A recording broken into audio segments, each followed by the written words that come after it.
This evening I'm talking to Mohit Chopra. He's a solicitor who's a partner in a solicitor's firm. He does quite a lot of my creative property deals, option deals, and things that some normal conveyancing solicitors won't normally look at. It's very creative, great to talk to and ask how can we get around this. So he's going to be answering questions this evening, one not to be missed, especially if you like creative deals. So Mohit, I think last time we spoke we were right in the middle of the COVID situation. I've more come away from talking about that in the webinars to talking about what's current, what's going on in the market. Speaking to an estate agent last week, who reckons that the estate agency, many of their branches are in London, are having absolute record months at the moment. How is it for you currently?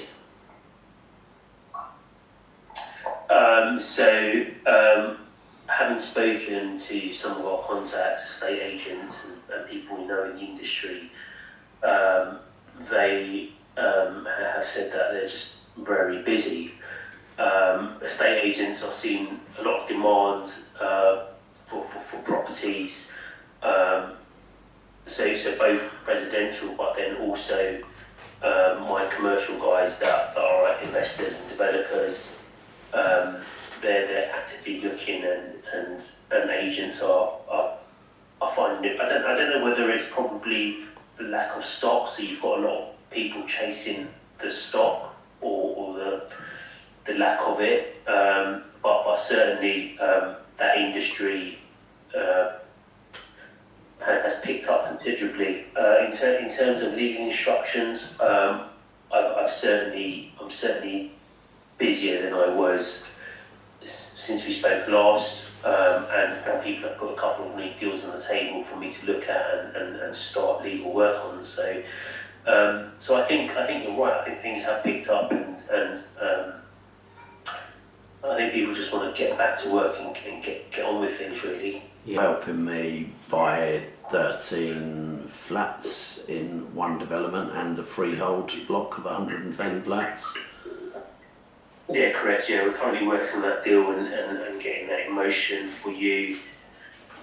So yeah, a range of things. Yeah, and that's that we're working on that and seeing how we can save costs and obviously save tax on that whilst we're trying to acquire the block or the freehold block. So yeah, it's interesting.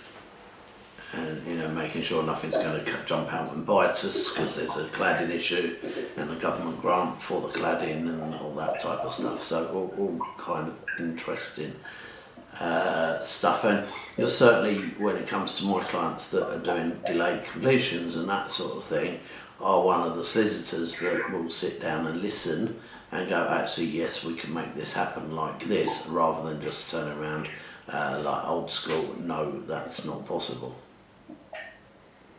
Yeah, of course. I mean, delayed completions is just obviously a term that is used where we exchange contracts and then we have a significant period until completion takes place, and then that allows, depending on what the deal structure is, either the proposed buyer to go in and refurb it and add value, or to do some sort of construction on the building. Or to go and get planning for something else. So I mean, it's terminology that we use, which allows something to happen during that long period of time. There's nothing wrong. There's nothing illegal about it. But I don't understand some solicitors obviously are unfamiliar with certain transactional things like that. So, but yeah, I mean, it's common and it can be done. There's no issue there. Yeah, cool. My longest one, incidentally, is for 23 years, my longest delayed completion deal I've got. So there we go. Right, so whatever your question or challenge you've got in property that Mohit perhaps can answer or solve for you, he's here tonight to do exactly that. Type your questions in the question panes. If it's a little bit complex, we may jump and have you live on here as well. And yeah, he's very creative and will listen to more unusual things, and tell you what you can do and what you can't do, so you can be fairly open with Mohit, which is what I like, especially when we're trying to be creative in the way we do things. Okay, so we've said that the market at the moment. How are you finding? Because you're in London, and are you not finding that lots of people are trying to get rid of their commercial properties because they're no longer needing them as offices anymore? Not really. I mean, there's been a lot of talk and hype about it, but I think at the moment a lot of people may be actually keeping stuff like that because of the government changes that are coming along or proposed to come along, where offices probably can be turned into residential quite easily. So where the government are looking at relaxing the planning laws and making it even easier. So I think I'm holding on to stock to see actually what legislation gets passed and what actually gets implemented.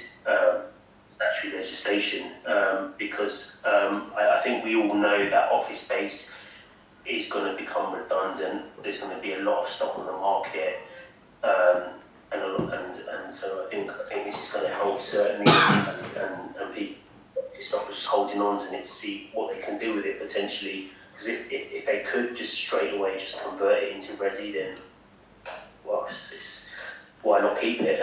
Yeah, but I do understand that you can go up another 2 or 3 stories, out 1 or 2 stories as part of the permitted development use. Yeah, but I think I haven't read that. I think that's in relation to residential property, not commercial. Okay, all right. So tell me about your office habits, as it were, compared to pre-COVID. How's your office life for you and your other members of your company? Well, I mean, for myself, I've certainly been spending a lot more time working from home, and I've set myself up quite conveniently to be at home. I mean, our office space is pretty much redundant at the moment, and I'm not really sure what to do with it. So it's either we just keep it and we just want to get totally back to normal, or we downscale. But I mean, I've been there occasionally to meet clients to get documents signed, etc. But actually working from the office, I tend to actually more from home now. And I think a lot of people have got used to that. I mean, I overheard someone the other day in a restaurant saying that, well, look, their office has told them not to come back at least till the beginning of next year, because they just don't know what's going on at the moment with COVID, and obviously things, the rates are going up now, so it's still a bit up in the air. But no, I mean, I'm working from home, I'm fully functional, I'm still talking to clients, doing work, etc. So it's not really affecting me that much. Yeah, I mean, I was of the opinion that people working from home may never work as hard as what they would work if they're in the office. But I think with technology now, you can see, if you wanted to, when somebody's actually engaged on their laptop with work and when they're not, if what laptop work is what they do. Yeah, do you know what? I think kind of like in the beginning, I think just trying to get used to it was a little bit odd, because obviously you're at home. But actually, to be honest with you, I've seen lawyers actually working a lot earlier and a lot later, because there's no travel time, and they've woken up in the morning and they've literally just got on the computer and checked their emails, and I've got emails a lot earlier than I usually would from someone, and even when I'm working till 8, 9 o'clock and I send an email occasionally, I might get a reply. So I don't know if that's for mental health, that's a good thing or not, but certainly people seem to be doing a bit more work than they usually do, actually. Yeah, it's just fascinating, the whole thing, the whole way that it's going to go, and where maybe London prices may drop slightly as more people move into cheaper towns, where they can get far more money for their money. There we go. Right. This sounds like quite a long question from Avi. I tried getting a joint buy-to-let mortgage with my business partner, but the business partner was refused mortgage, so I did a single mortgage application which was approved. Now I have the property on my partner to buy a share from me, but the mortgage company will not add partner's name on the mortgage deed. What other way can a business partner buy a share of my property without a name on the deed? I think it's not about the property, it's about the company, isn't it, Mohit? Yeah, so if as holding the property, then obviously the shareholder or the partner would obviously have X number of shares in the company. Obviously, we don't know the reasons why they've been refused. I don't know whether it's we just don't know at the moment. But yeah, I mean, clear. But so yeah, I mean, you're right. They would hold shares in the company, and the company would own the property or the land. But if it was in individual names, then one person could hold the property, and then that person could hold 50% on trust via a deed of trust for the other person. So we don't know. I mean, but it could be. I mean, you could do that with shares as well. So I could own 100% of the share capital of a company, but I could hold 50% on trust via a deed of trust for someone else. So we could do it that way as well, or their lawyers could do it that way. Yeah. So legally, there's a way of giving your partner a security over what you've done, but obviously the building society are holding you 100% responsible for the loan as such. Okay. Right. I've had some people talking about this new stamp duty tax, and Mike's asked, can I find out if we're going to be subject to stamp duty tax? Do you know anything about that? No, I don't know. I don't know enough information about that to talk about that or take questions on that. So that may be another for the next webinar. Okay. Have you heard any rumours about what might be happening? No, I'm not sure. I'm sorry about that. No, I don't know. No. Okay. Cool. Okay. Here's a longer question again. I've agreed a price with the seller, and I've had my mortgage offer come through, 280 grand to my solicitor, which is less than my decision in principle. We've now discovered, right, it says unrecovered, now discovered there is a severe rise in damp at the property, and the damp report shows a cost of 8.5 grand. We're currently negotiating a price drop for the damp proofing repairs.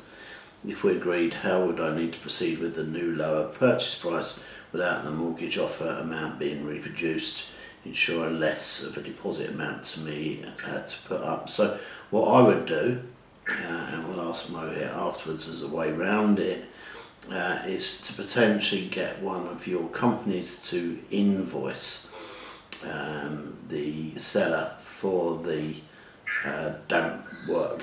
So you just literally invoice them for 8.5 grand and get your solicitor to make sure that you get paid that on completion. Mohit, how would you do it?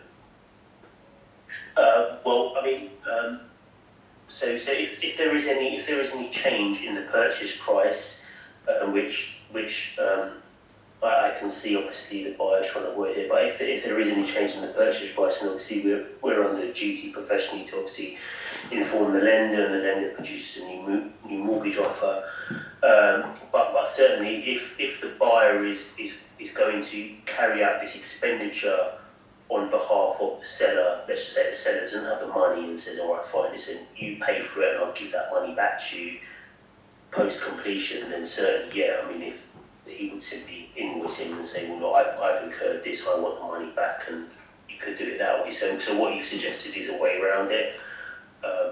So yeah, then you could even extend the exchange period, like as a kind of mini delayed completion while the work's done.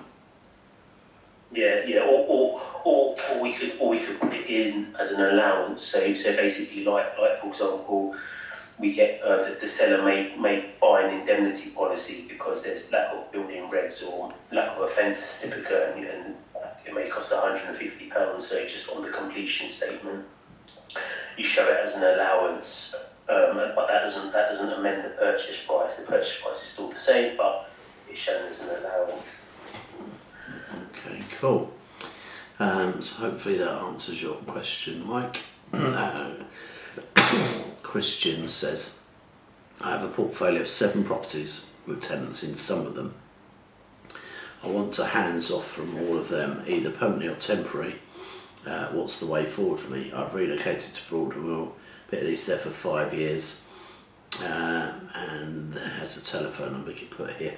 Correct. What I would be doing is putting them in the hands of an agent to manage them for you, or even potentially giving them, if they work, to somebody to rent out for you, or to rent out on a rent-to-rent basis where they rent the property from you and then they rent out the rooms. Obviously, hands off from abroad, it's not going to be possible for you to manage them, do viewings, so it's definitely a case, I think, of finding a decent agent to manage them for you. And certainly when you're saying there's 7 properties with tenants in some of them, is to get them sorted. Or if there's lots of work that needs doing to them, maybe finding a JV partner and giving them a share of the rent profit in return for managing them and dealing with any problems that there are. So it just depends. If you let me know what area they're in, if you've got a proposal, drop it by email. I'm pretty sure one of my clients will be in that area and may be interested in, doing some sort of management for you. Right, Avi's just said that he hasn't bought the property in a company, he's bought it in his own name. So yeah, Avi, going back to what Mohit said, it's very much about putting a deed of trust in place, so that the other person's protected for whatever you want to put in a deed of trust. Half of any equity or profit when it sells, half of any rent profit, but also maybe half of any costs of expenditure if a boiler went or something like that. Okay, at the moment, Mohit, we've run out of questions. We've got a very quiet lot here so far. Is there any particular deal that you're at liberty to talk about at the moment, that you're dealing with at the moment, that may be a little bit unusual or might be good for everyone to hear about?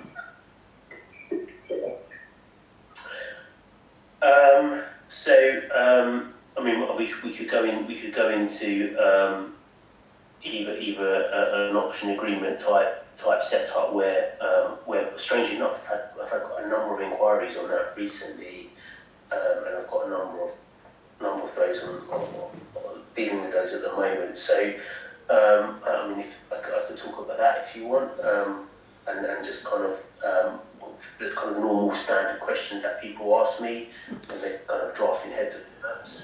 Okay, well look, we've just had a couple more questions come in, so let's have a look at these, and if necessary then we'll jump to what you just said, yeah? So Avi's just expanded a little bit on what he said before. Said his business partner wasn't allowed on the mortgage, so he's done a single mortgage application which was approved. Now the property, I wanted my partner to buy a share from me, but the mortgage company will not add partner's name on the mortgage deed. Why the way can business partner buy a share in my property without a name on the deed? And it is very much what Mohit said, as a deed of trust. The thing is, if it means physical cash buying a share, then potentially how much are you charging? Because if you both agreed originally to put in half of the deposit each, then maybe he can reimburse you half your deposit for, in return, you doing the deed of trust. Anything to add to that, Mohit? Yeah, I mean, yeah, exactly. I think that's really the only way, to be honest with you. if you're running some physical ownership and they're not allowed to go on the register, or even if you register, then that's probably, that's really the only way I can think of at the moment. Can still enter a restriction though for the deed of trust. Yes, of course, yeah.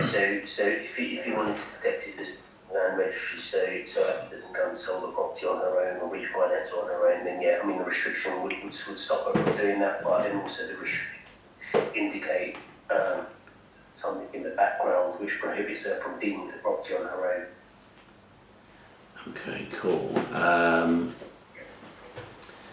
Right, Mike said, sorry that was really complex, could you restate the options? Mike, all of the webinars do go onto our YouTube channel, Property Millionaire Academy, within a few days of doing them.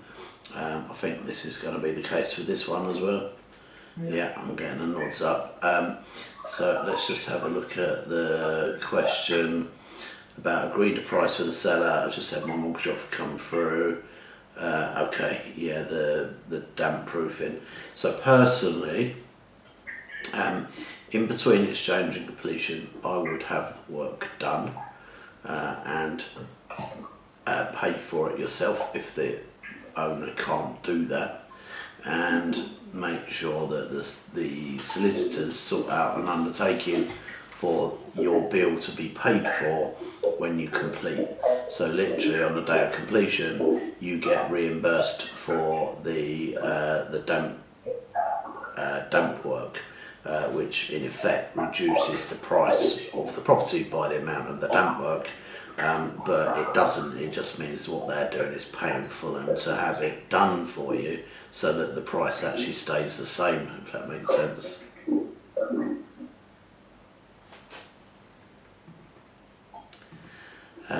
Shaheen says, I'm buying a property for 150 grand in a limited company. Is there a way of reducing, avoiding stamp duty?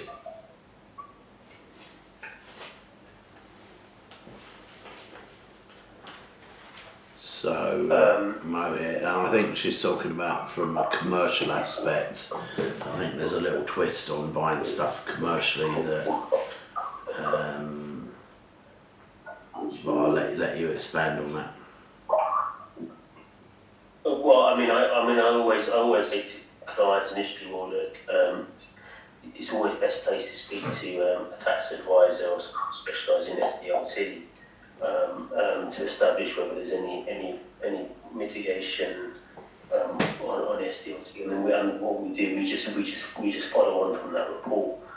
So they usually provide a synopsis of how the SDLT form should be filled out, and we just go with that. But otherwise, really, as lawyers, we just say, well, SDLT is payable.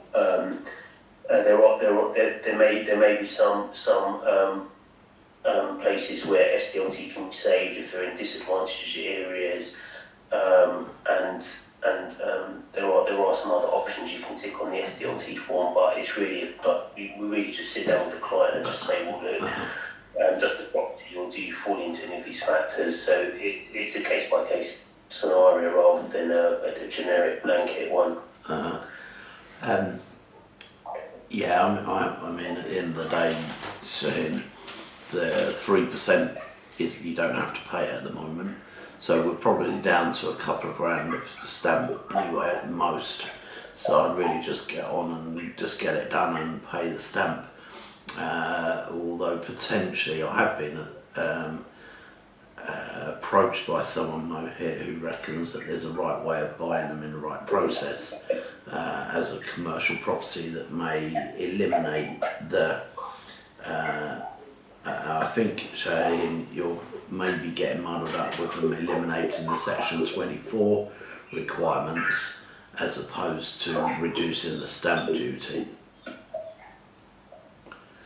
So when we look at the different rates for commercial and residential, so yeah, I mean, if commercial, obviously there is no surcharge And also, if you are buying a mixed-use building, so you are buying a property which has an element of commercial in it, so let's just say there's a shop downstairs and there's a one-bedroom flat upstairs, something on a typical high street or whatever the case may be, then that is classed as commercial, even though there's a residential flat upstairs, and we run that as a commercial SDLT in the calculator. So you're not paying the higher rate of residential SDLT.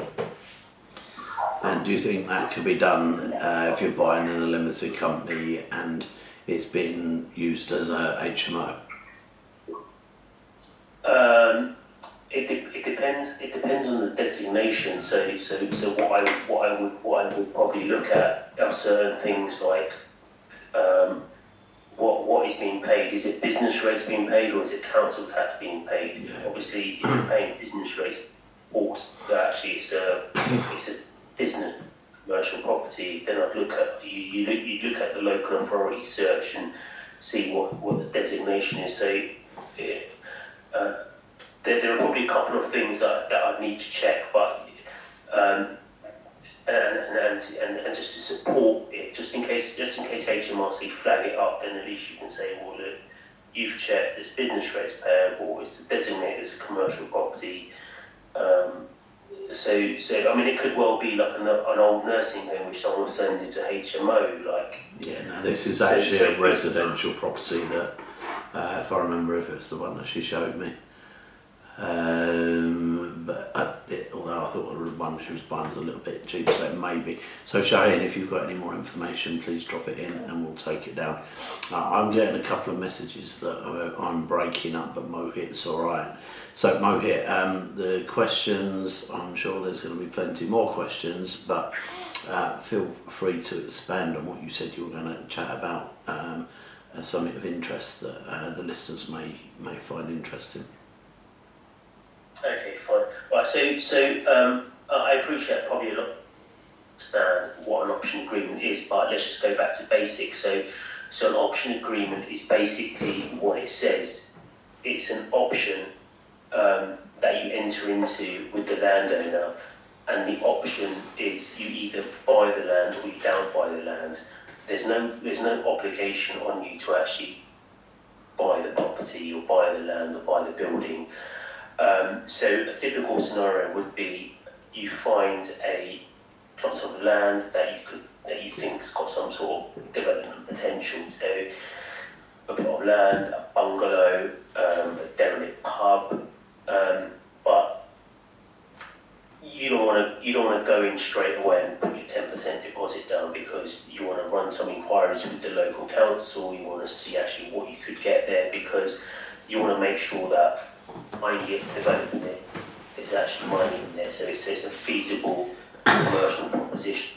What you would do is you would go in and you'd say to the landowner, I will buy this for X price, and it could be the price that they're marketing it for. So I will give you the money that you want, but you need to give me time to go and make my inquiries with the local authority about what I could potentially get. I mean, you get some of my clients that will run soil tests on the land to see exactly what's there. They might do some intrusive surveys. So these are big developers that will look at the actual fabric of the land as well, because that will give you some idea of the construction cost. So we go in and we say, okay, fine, we're going to enter into an option and we're going to pay you £1, and we need 12 months during the option period. So the option period is the time from when you enter the option to when you have to serve the option notice. And then when you are ready to actually, when you've decided whether or not you want to go ahead, you basically serve an option notice, and the option notice says, yes, I would like to exercise the option to buy the land, and at that point is when you actually exchange contracts for the purchase of the land, and then you'll set a completion date. Okay, some clients that will ask me, well, look, 12 months is not enough. What happens if the planning officers take longer? What happens if I actually get planning permission but it's not what I want to apply for? I need to reapply. So what we can do is we can actually have something in the option agreement that extends the time period. So we can set out maybe 5 or 6 scenarios where we need to extend the option period. So like we went in for 12 months initially, we could say, well, actually, if we hit these scenarios, then we're allowed an additional 6 months. And the scenarios could be where planning is refused, and is subject to an appeal. You don't get the planning permission that you want, and sometimes people specify in the option agreement that they're trying to apply for 9 flats, but the local authority might only give them 6 or 7 because the scheme's. But it does only give them the option to buy, not the obligation, whereas the actual seller has to sell it to them if they want to proceed with it. Now, I think you're doing one for one of my clients at the moment that we've been talking about, where we twiddled it a little bit to make the vendor feel a bit more comfortable, to say, look, normally we'd need 8 weeks to 12 weeks to submit the drawings, and then the government website for the local council says that they'll turn it around in 12 weeks, and then we need another 8 weeks to raise finance once we've got planning.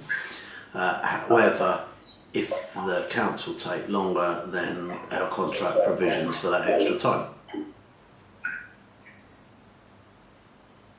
Yeah, absolutely. I mean, what I'd like to say as well with that, every agreement is different, and sometimes clients or people that are getting into this kind of think, okay, that there's just one set of heads of terms, but there's not, because every deal is different and every buyer and every seller is different. So if there are terms that you want to negotiate with the seller, then put those forward. Like, don't be scared. You don't. There's no one set of contents in an option agreement. We could have whatever we want. I mean, I've had clients that like I said, that have been given the possibility of doing soil tests, and soil tests are quite intrusive, where they actually either they drill holes in 8 or 9 pieces of the land to establish exactly where the water table is, what soil there is, there clay there and stuff, and then you've got some sellers that actually want nothing to be done on their land until there's been an exchange of contracts. So every deal is different, and all the terms are different as well. Yeah, it is always a negotiation, isn't it? And normally for me with my clients, it's about keeping them in their comfort zone, because they don't want a 2-year option, but they're happy for like a 6-month one. But if we word it in a certain way, it provisions in case it runs longer. So listen, I've got an interesting one here from Raj. Raj says, can Mohit do an 18 to 25% gifted deposit from a builder? And the question, or the answer to that, is the builder has to report any incentives that they do to any project.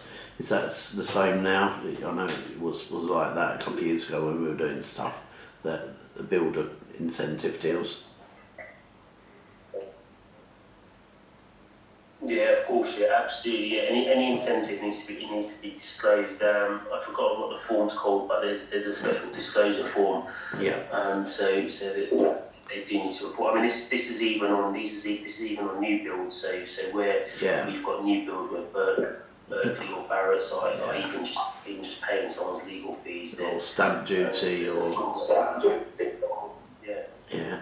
Okay, so how I would structure it, Raj, and we'll ask Mohit to comment on it, is if you have a nominee take an option at a low price, and then you buy the option at the higher price, providing the builder is happy to pay the option holder the difference, between their asking price and what you bought it for, and the option, provisions for them getting the difference back to them.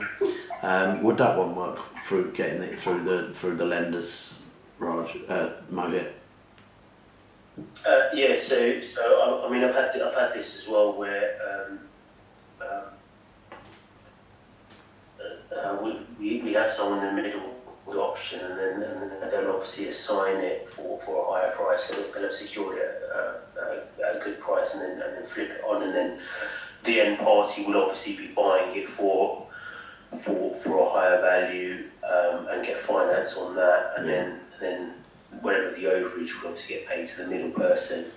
Yeah. So that can be done. Obviously, it just needs to be worded correctly, and if that's the intention that actually you do want to sell it on for a higher price, or your intention is to basically pass it on to a sister company, etc., who are going to carry out the development, then obviously we need to make sure that those clauses are there to allow you to do that. Yeah. So we just have to be careful that the nominee does take the option to sell it on. Obviously, when it comes to mortgage fraud, you can't be seen to be getting that back to you.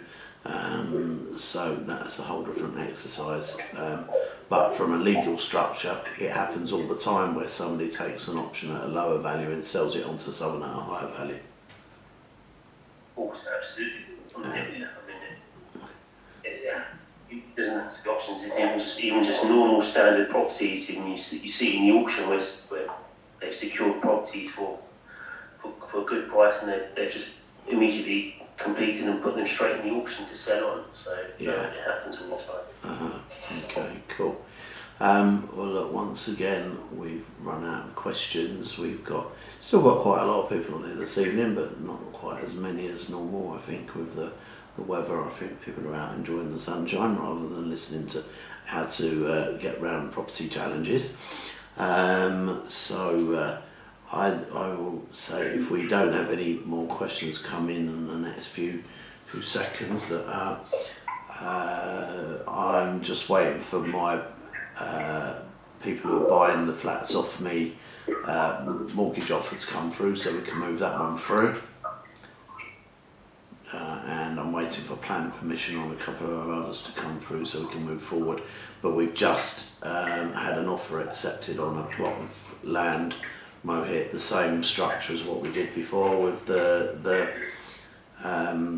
people putting 60 grand into each property, each one of the flats, and then you using that to pay the deposit and stuff, and then giving them a share of the profit at the end.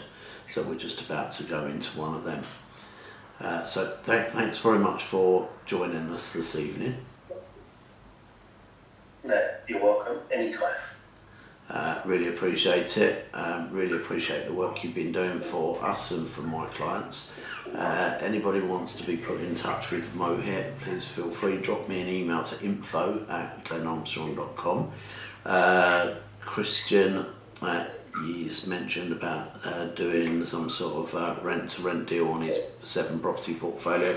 If you'd like to drop me an email with the property addresses and details on, the values, the mortgages, and the amount of work that needs doing on them, then I can think of who would be best for you in order to solve your problem of you being away for the next few years.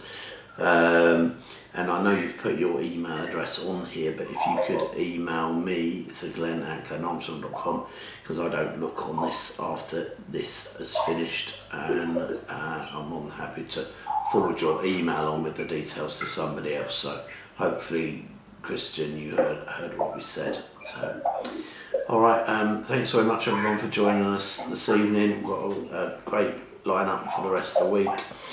Tomorrow we're talking about putting stuff in trust with a trust specialist. Wednesday I've got Jim Halliburton. We're chatting about all things property, HMOs, service accommodation. Jim has over 1,000 tenants and has been in the market for a very long time. Thursday I'm doing my Q&A as normal, and Fridays Ajit Kundi with the as any mortgage advice you need. So thanks very much, Mohit, one more time. Thank you. And I'll speak to everyone again tomorrow evening. Thank you very much.